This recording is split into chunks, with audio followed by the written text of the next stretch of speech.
Hoy voy a hablar con mi amigo Claudio Godoy. A Claudio lo conozco hace más de 35 años.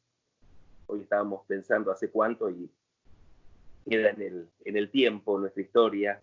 Él tenía apenas 1 o 2 años más que yo, no sé bien cuál es la edad exacta, y yo ya tenía una relación con Claudio de admiración. Me parecía realmente un tipo genial, y pasaron todos estos años y sigo pensando lo mismo.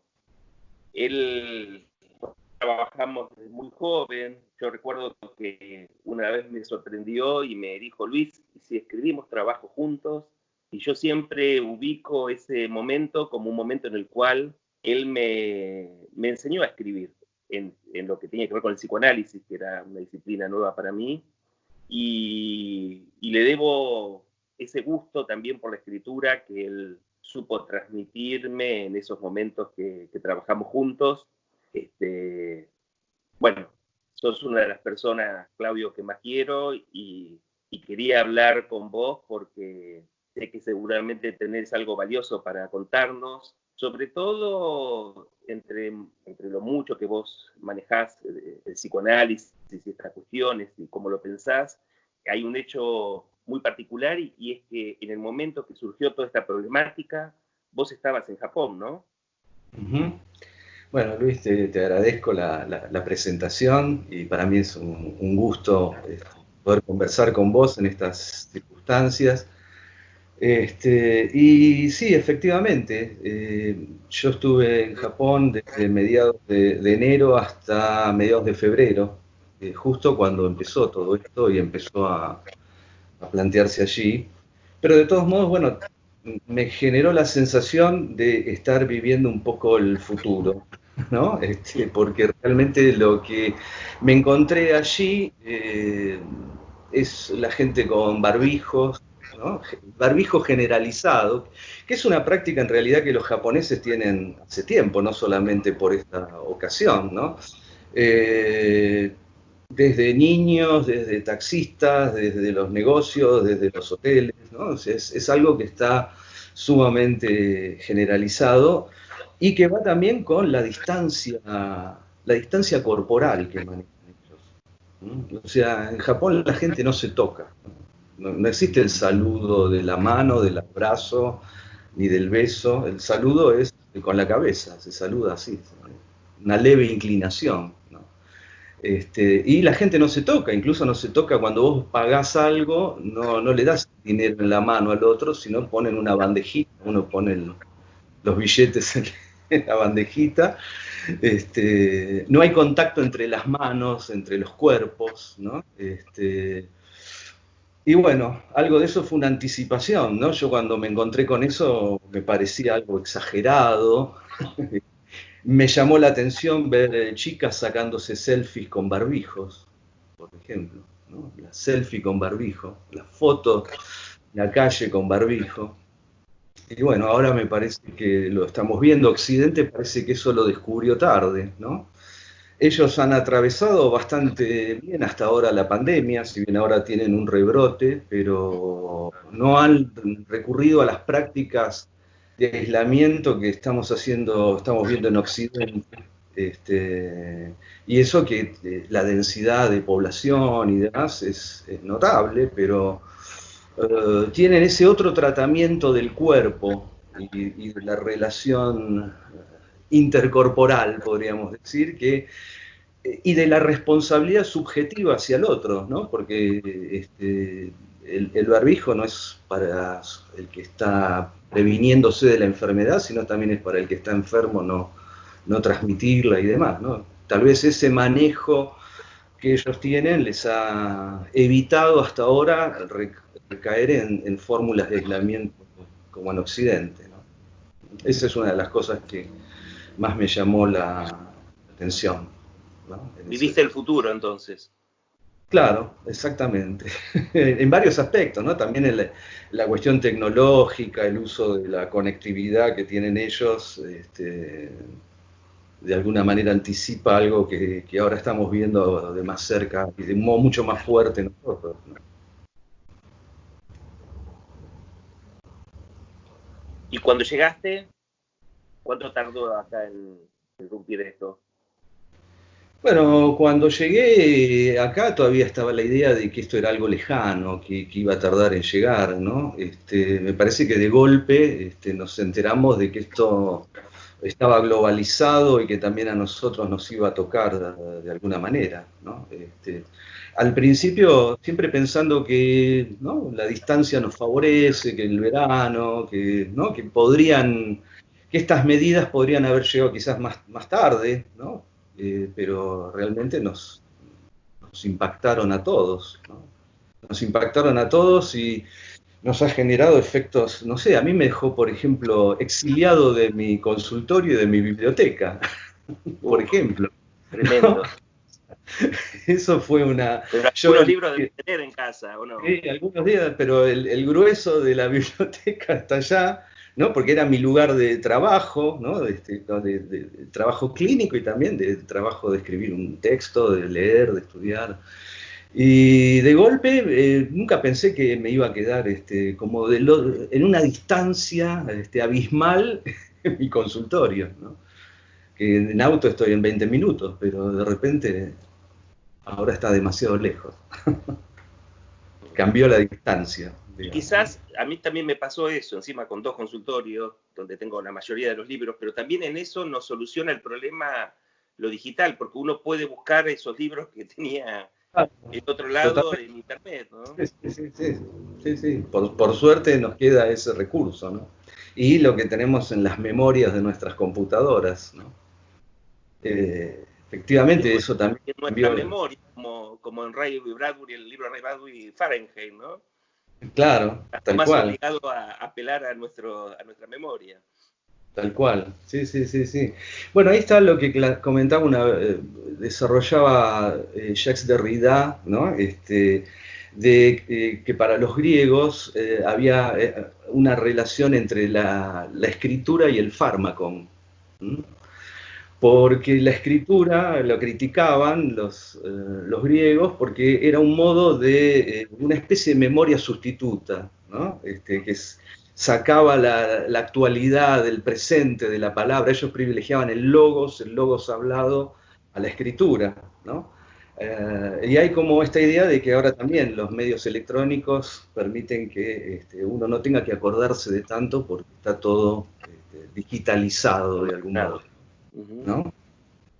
Pero es un útil importante, ¿no? No creo que sea algo a devaluar. Cambia nuestra relación con el saber, sin duda, ¿no? A veces Hay muchas cosas que va a cambiar esto, me parece, ¿no? Todavía no podemos medirlas quizás, pero sí podemos intuir que va a haber cambios, ¿no? Sí, totalmente. Más que nada, cómo eso está incidiendo en nuestra práctica clínica, ¿no? Podríamos decir, nunca la técnica entró en un punto tan íntimo de nuestra práctica, ¿no? Siempre estaba más en torno a la periferia, ¿no? Pero ahora tocó el centro de nuestra práctica, ¿no?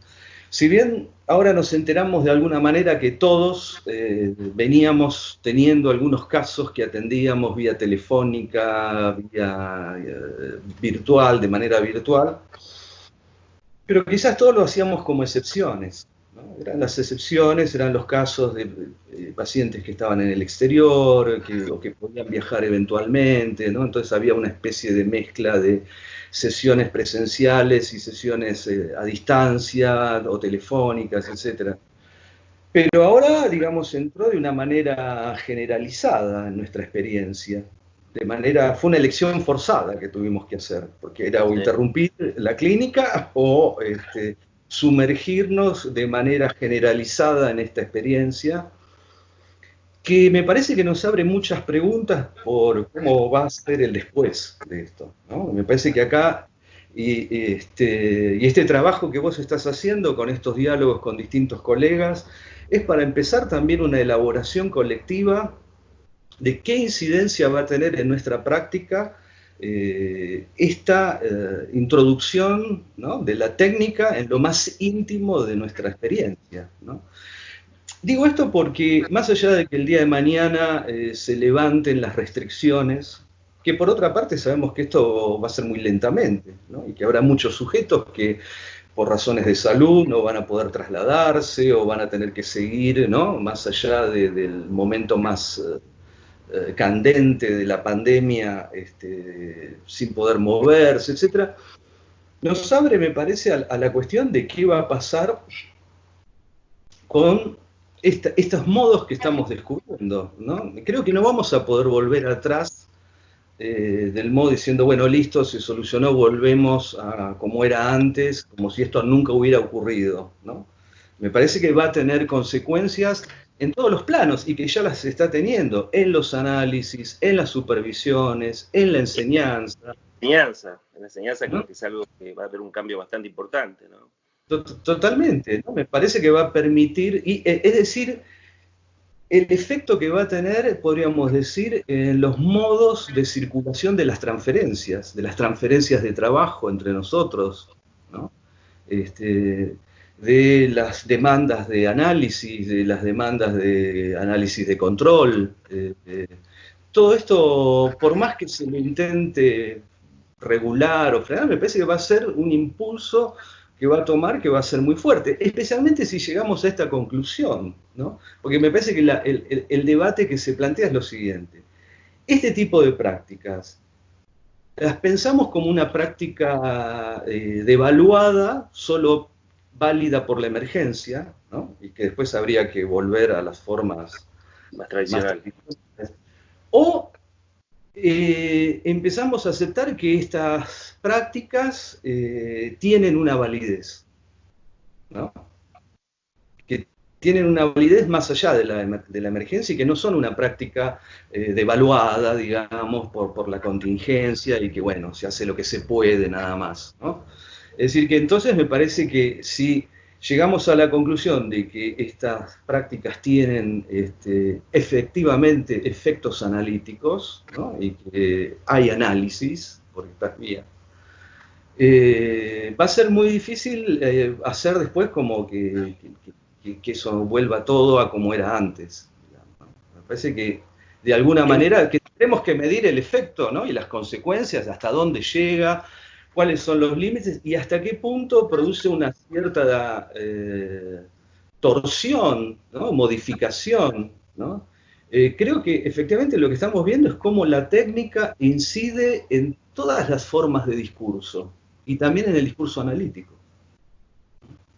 Cómo va a incidir en el discurso amo, ¿no? Vemos ahí todos los debates que hay, si esto va a llevar a ciertas formas de totalitarismo de los estados, si va a llevar al contrario a una forma de dilución del capitalismo, un capitalismo exacerbado, ¿no? Que son debates que creo que nosotros nos exceden, que más bien es interesante poner ahí un no saber con respecto a qué va a pasar en esos aspectos, pero que sin duda marcan una ocasión y que va a haber una mutación, también en las formas del saber, ¿no? También me encuentro este año por primera vez, vamos a dar clases virtuales en la universidad, ¿no? O sea, la universidad no se detiene, va a haber clases virtuales en la universidad, hay clases virtuales en el ICDEVA, en la maestría, en grupos de estudio, demandas de grupos de estudio de distintos lugares, ¿no? Que en otra época hubieran sido inviables y que ahora podemos trabajar, dialogar, discutir,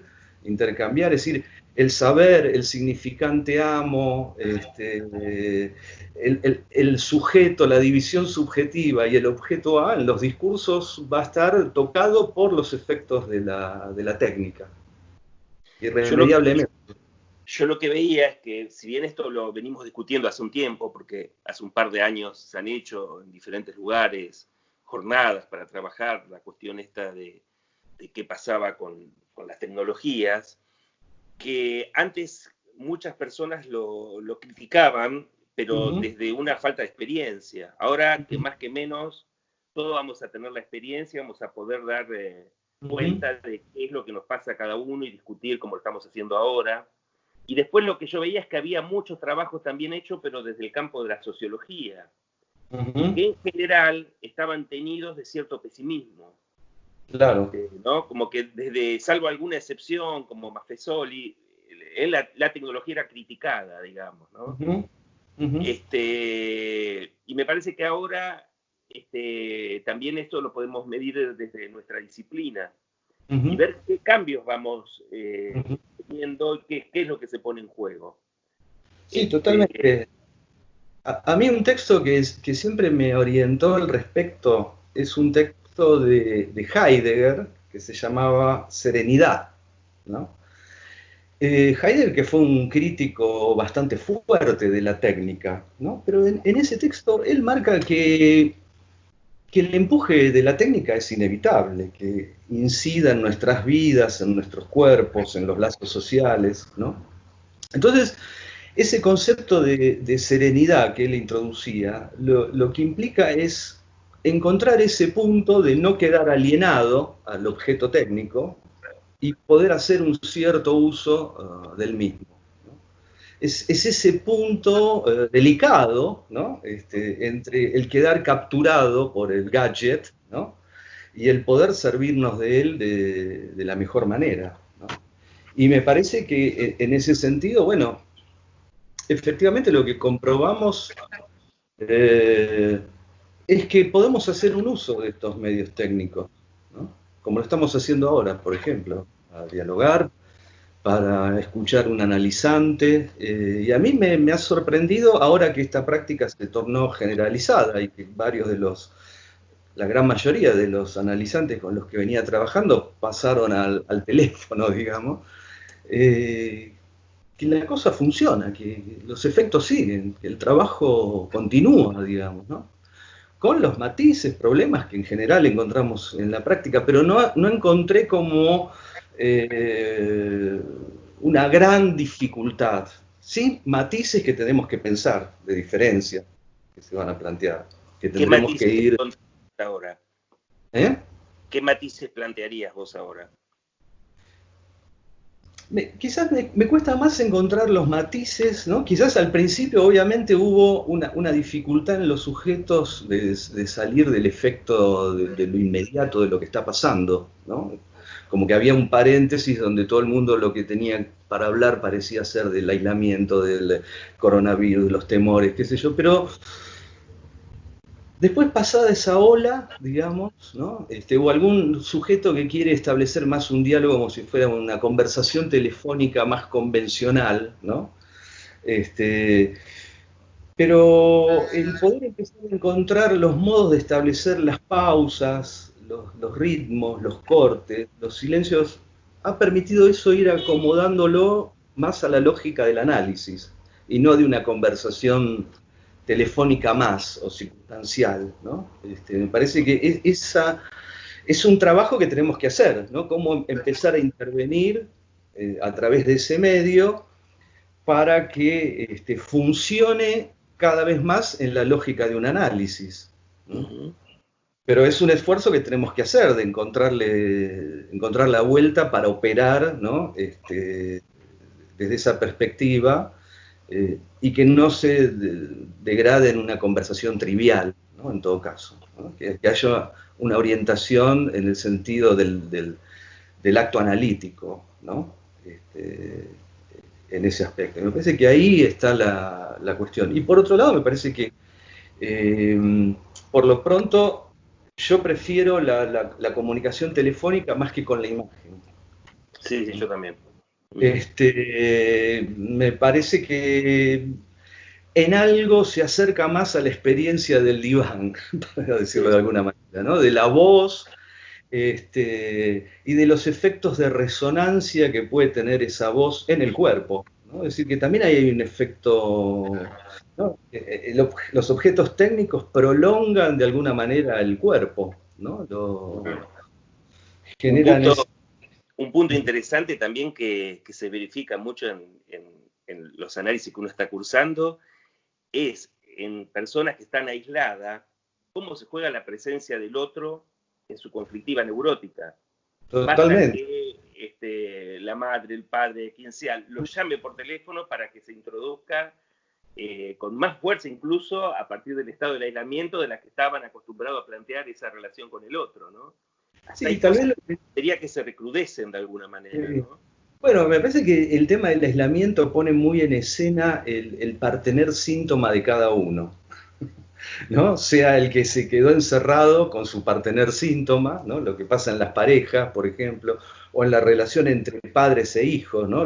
El hijo síntoma, ¿no? Los padres que se encuentran de golpe con el hijo, con el niño, las 24 horas y tienen que inventar un modo de saber hacer con eso, ¿no? Es decir, tanto el partener síntoma con el cual alguien se encuentra encerrado, como con el partener síntoma del que se encuentra distanciado, ¿no? Y también vos ves que en muchos para los cuales el partener síntoma era la soledad, son los que más cómodos se encuentran Bueno, sabemos por la referencia de Freud, el que tiene como partener la botella, el alcohol. Lo hemos trabajado en el TIA hace muchos años. Tengo un amigo en Mendoza que está constantemente contándome de su relación con eso. Con el matrimonio armonioso con la botella. Bueno, o sea que cada uno también se encuentra ahí quizás en una forma distinta con su síntoma, ¿no? Con la compañía de su síntoma, cada uno con su síntoma y viendo y generando también un esfuerzo de tener que inventar un otro modo de saber hacer con eso, ¿no? También los adolescentes que se encuentran, o los jóvenes que se encuentran de golpe estando 24 horas con los padres, ¿no? Justo en un momento que tomaban cierta distancia de ellos, ¿no? Y me parece que en la clínica nos estamos encontrando con eso.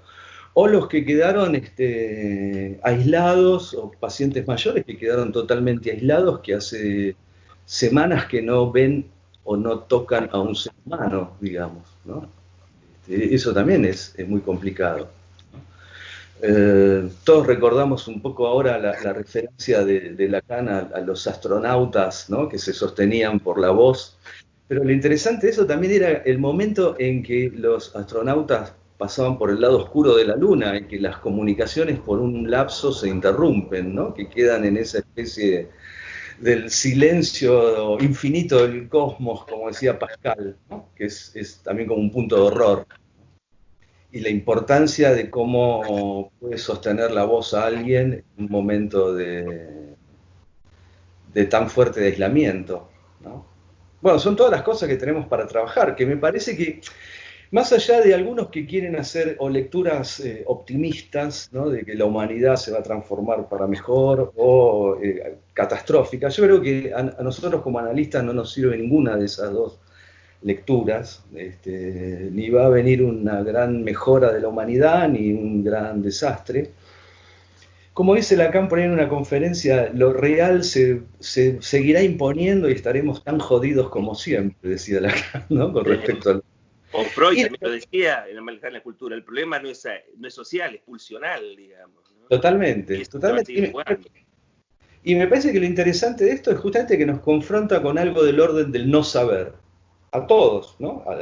A nivel de los gobiernos, a nivel de los sistemas sanitarios, a nosotros como analistas, a todos nos toca algo de confrontarnos con un no saber, y me parece que es una ocasión para la invención, en ese sentido, ¿no? Invención no me refiero a grandes invenciones, pequeñas invenciones, ¿no? Es encontrarle la vuelta. Claro, como esta que estamos encontrando ahora, ¿no? De hablar, y a través de esta conversación, ¿no? Entre nosotros estamos conversando con muchos colegas que están viendo estas transmisiones que vos estás haciendo y que realmente me parece son muy útiles en este momento para empezar a intercambiar ideas. Creo que este es un momento privilegiado de elaboración colectiva para el campo freudiano, ¿no? Aislados, estamos haciendo una elaboración colectiva. Y una elaboración... Viste que muchas veces se discute cuándo en realidad empezó el siglo XX o el siglo XXI, ¿no? Algunos dicen el siglo XXI empezó con las Torres Gemelas, etc. A mí me da la sensación que para nosotros, los analistas, el siglo XXI empieza ahora.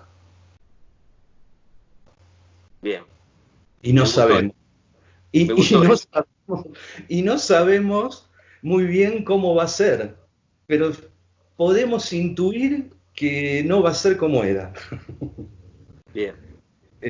Y me parece que sería bueno tomarlo así como una apuesta al trabajo y a la elaboración colectiva, de nuestros lazos, de nuestros modos de trabajar y de los efectos de nuestra clínica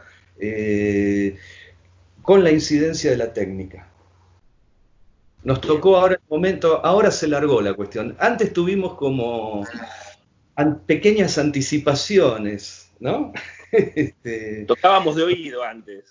Claro, estábamos viendo, estábamos en una cosa más de ir probando un poco cada uno por su lado, ¿no? Sin intercambiar mucho estas ideas, ¿no? Sin pensar qué efectos va a tener sobre las transferencias, sobre los modos del saber, los modos de vincularnos, nuestros trabajos, ¿no? Cómo incidirá, por ejemplo, en los dispositivos, ¿no? ¿Por qué no hacer un cártel, ¿no? Con analistas, colegas que están en distintas partes del mundo y poder, ¿no? De esta manera dialogar, intercambiar ideas, qué sé yo. O sea, empezó el siglo XXI para nosotros. Bueno, bien, Claudio. Pero seguimos hablando, querido. Bueno, un gusto, Luis. Un gran abrazo. Un abrazo enorme. Y un saludo a los colegas y amigos a través de este medio también, a todos. Un gran saludo a todos, sí. Nos estamos viendo, querido. Bárbaro. Chao, chao, hasta luego.